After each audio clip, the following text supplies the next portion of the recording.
بسم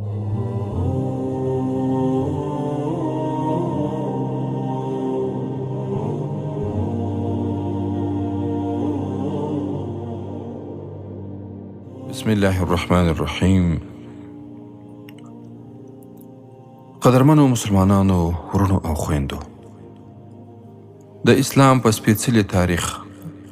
همدارنګه د تاریخ په اتلانو چې کوم جذاب له پندونو او عبرتونو څخه ډک ناولونه لیکل سوي دي، دا د تیرې، اوسنۍ او راتلونکې زمانې هر ځوان نسل ته ډېر له پندونو او عبرتونو څخه ډک پیغامونه لري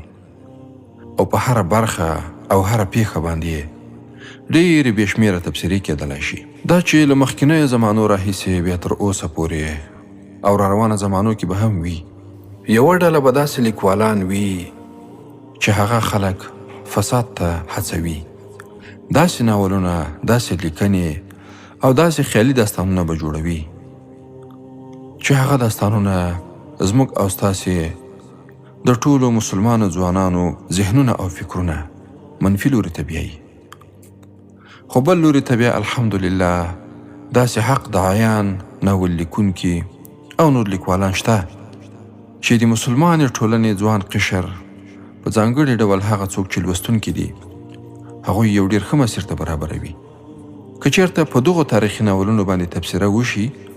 نو دا تاریخي ناولونه د ډېرو مزخرفو او شیطاني سریالونو په ځای په مسلمانانو کې ضمیرونه ویښوي،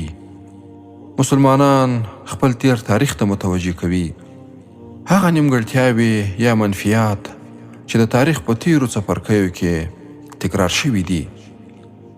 هغه ورته رامخته کوي. منفي کړنې د اصلاح په موخه او مثبت کړنې د لا غښتلتیا په موخه باندې ورتلقینوي. په دې تاریخي ناولونو کې کومې پیښې چې ذکر شوي دي یا کومې پر روانو ناولونو او تاریخي لړیو کې تاسې اورئ، له دې څخه باید په ډېره پریمانه او لویه کچه تبصرې، مثبت ټکي او پندونه حفظ او یادداشت شي. دا چې مسلمانانو په مخکنیو زمانو کې د الله جل جلاله له لوري د فرض کړل شوي جهاد سپېڅلی یون په مخ کې نیولی و، الله جل جلاله ملکونه ورفتح کول، امکانات او بې شمېره نعمتونه یې پرې اورول او هغوی یو د اعزاز او عظمت ژوند درلود. خو کله چې مسلمانانو د خپلو اتلانو